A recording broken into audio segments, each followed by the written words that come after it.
Right, let's do this. I've got a good feeling. 2, 1, go! Come on. So the MG4, it was launched last year and has had a huge amount of love from pretty much everyone really, because it effectively democratized good electric cars. Yes, there were relatively affordable EVs before, but they were either very small in size or had very small ranges. The MG4 is a practical family hatchback, and it can officially at least do up to 281 miles on a charge. It's quick enough for most buyers as well, but quick enough doesn't really apply in the world of hot hatches, and that is effectively what the new MG4 XPOWER is. In fact, that might be doing it a slight disservice, because some of the vital stats on this car are more what you'd expect to find from a proper performance car. Here's what's different about the XPOWER compared with the regular MG4. So the entry-level MG4 has a single 168 brake horsepower motor driving the rear wheels. In the XPOWER, that's been boosted to 228 brake horsepower. But there's more, because a second electric motor has been added on the front axle. That has 201 bhp, so altogether this car has a ridiculous 429 brake horsepower and 443 pound-foot of torque. That's more than an Audi RS3, and of course it has four-wheel drive to help transfer all of that to the road. To further improve traction, the standard tyres have been swapped for this stickier Bridgestone Turanza rubber, and the XPOWER has unique Cyclone 18-inch alloys as well. Other things that mark out the XPOWER visually include polished black bumper and side skirt trim with silver highlights and a black roof. It has pretty much the same battery as the MG4 long range, but because it's heavier and because of those stickier tyres, it isn't as efficient and it can't go as far on a full charge. It has an official range of 239 miles. To help rein in all that extra performance, there are uprated 345mm ventilated discs on all four corners. The calipers have also been uprated and they've been painted orange. The XPOWER has had what MG describes as a comprehensive series of suspension upgrades. Overall suspension stiffness has apparently been increased by 25% thanks to retuned springs and dampers, and there are stiffer anti-roll bars as well. And the steering is supposed to be a bit sharper. Inside there are some changes too, although not very big ones. There's some Alcantara on the doors and on the seats, which also have red rather than blue stitching. The pedals have been swapped for alloy equivalents, and there's a dynamic driving management system which can give you lap time and G-force data. Now MG claims this can do 0 to 62 in just 3.8 seconds, but can it really? Well, that's what we're about to find out, and because we're on a disused runway, we thought it'd be rude not to bring along a benchmark.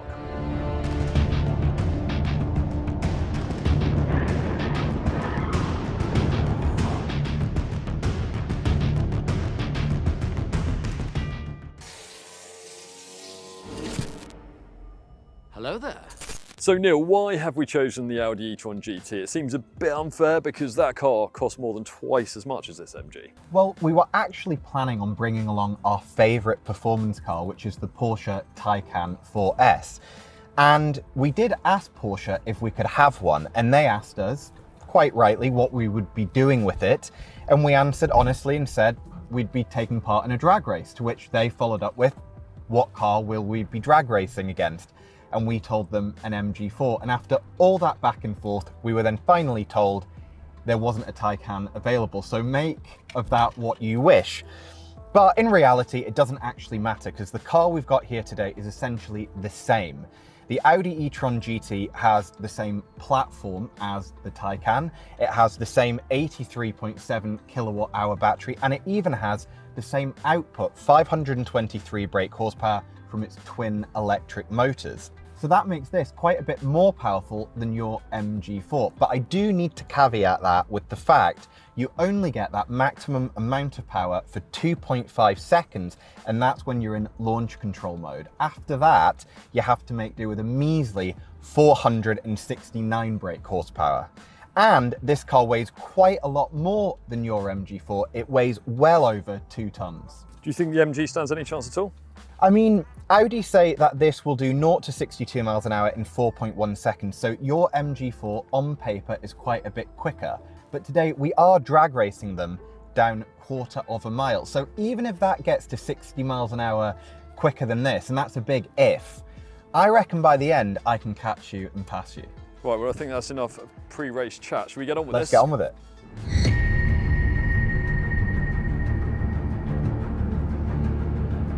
Right, let's do this. I've got a good feeling. The underdog is going to win this. Right, so setting up launch control is actually very easy. I just select track mode from the touchscreen here.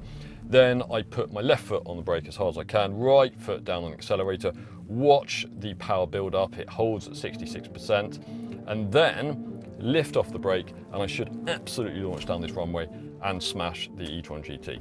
Might be a bit optimistic, but let's find out. Activating launch control in this car is pretty simple. You just go to drive select, select dynamic drive mode, press the off button for the stability control for a couple of seconds. That's the ESC off. And then you just make sure you're in drive, press the brake pedal all the way to the floor, do the same with the accelerator, and you have a little graphic here that shows the boost building. And when that gets almost to the top, take your foot off the brake, and away you go.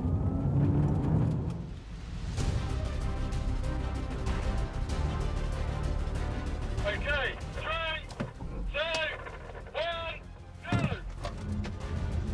go! I'm beating him. Oh no, he got a better jump on me. I can't actually believe this, but the end, oh, he's coming back, he's coming back, he's coming back, he's coming back, he's coming back. I'm catching him, but I mean, I was catching him at the end. He beat me rather convincingly there, but I think that was my bad reaction time. Bad reaction time from me. No, it's nothing to do with that, it's to do with the speed. But I was catching you towards the end. I thought you might have it, but that was 3.6 to 60. 4.1. Yeah, I mean, this is different league, isn't it? Right, best out of 3.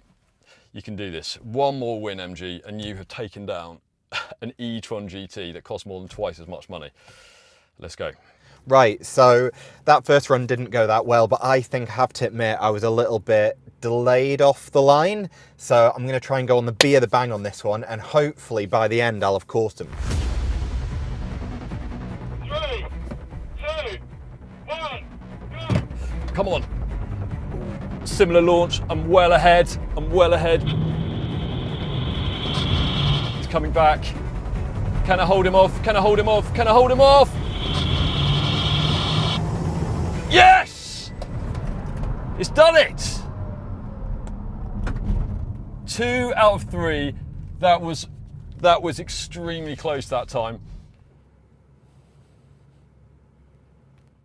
That was closer. But That was closer.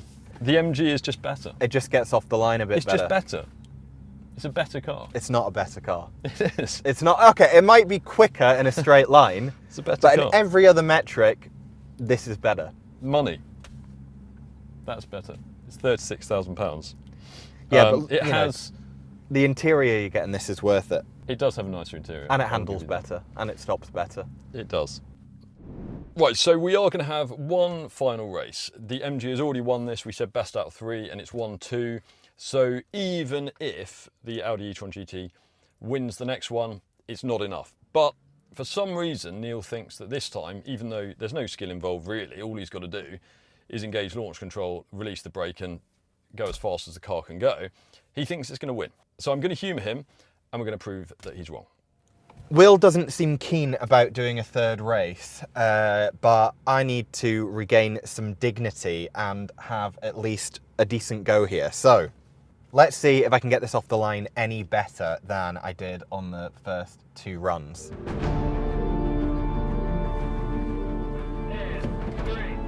2, 1. Oh, yes, he's got him again. No, he's got me again. Look at the way it just takes off from the line. He is coming back again, he's coming back again, he's coming back again. I just can't get off the line as quick as him. Come on. And that is 3-0, 3-0, No, he's got me. 3-0.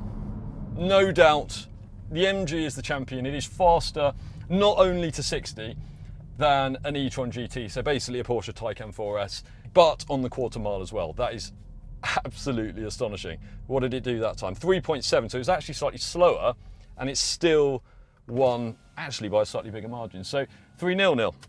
So the MG won, but what happened in more detail? Well, both cars got off the line similarly well, and there was only a tenth in it to 10 miles an hour. But after that, the lighter MG started to pull out a healthy lead and hit 50 miles an hour half a second before the e-tron GT. The Audi, which unusually for an electric car has 2 gears rather than 1, started to come back strongly above 70 miles an hour and was actually first to hit 100. But that wasn't quite enough, because although the Audi was going 7 miles an hour faster when it crossed the finish line and was gaining rapidly, the MG got there a couple of tenths sooner in just 12.1 seconds. Okay, so we know it is ridiculously fast on a long straight piece of tarmac, but real roads have corners on them, of course. So how do all the suspension and chassis upgrades help with that? Well, even the standard MG4 is pretty good to drive, actually. Some people have got a little bit carried away with just how good. It's not as fun, it's not as composed as a Cupra Born, for example, which is one of its main rivals, but it's fairly agile, it handles quite well, particularly when you factor in the price. And to be honest, this XPOWER version feels like an MG4 with loads more power and some slightly stiffer suspension. It doesn't feel dramatically different to drive. And really, if you think about it, what do you expect? Petrol hot hatches that offer similar performance to this, like the Audi RS3 and the Mercedes A45 AMG, they are in a different league for handling. They're far more sophisticated machines, but they cost £60,000, £25,000 or £30,000 more than the entry-level models that they're based on. So this might have stiffer anti-roll bars than the regular MG4, but there is still quite a lot of body lean through corners. And the steering, MG says it's retuned it, but if it has done, the differences are marginal. I haven't got a regular car to drive the two back to back, but certainly the setups are very similar. And in a car with this much performance, I would prefer a slightly faster rack with a little bit more definition around the straight ahead, because inevitably if you use this car's performance, you approach corners with more speed. And the front end is a little bit vague, and that's a little bit disconcerting. Also, the management of power is not the most sophisticated in the world. And when you accelerate hard, particularly if the road has cambers on it, the steering wheel will sort of tug one way or another in your hands. And again, that isn't the most confidence-inspiring thing when you're driving this car quickly along a country road. And then we come onto the brakes. Now, as I said earlier, they have been upgraded compared with the standard MG4, but I would argue they're still not good enough for a car with this much performance. We've done a few hard brakes today during our drag race earlier and during general cornering as well. And very quickly the brakes overheat. You've got smoke billowing from the front pads, and really you would expect them to stand up a little bit better to hard use like that. For exactly the same price as the XPOWER, you can also now order an extended range version of the MG4, which, perhaps confusingly, has a longer range than the long range version. Anyway, it's nowhere near as quick as the XPOWER, but it does offer better acceleration than other MG4s, and it has a massive 77 kilowatt-hour battery for an official range of 323 miles. So if you're thinking about buying an MG4 and you just fancy having some ridiculously fast straight line speed that very occasionally you can embarrass some supercars or just have some bragging rights, then it does make some sense. But if you're looking for a properly well-sorted hot hatch that's fun, that's engaging, that's competent through corners, then really you'd be better off looking elsewhere.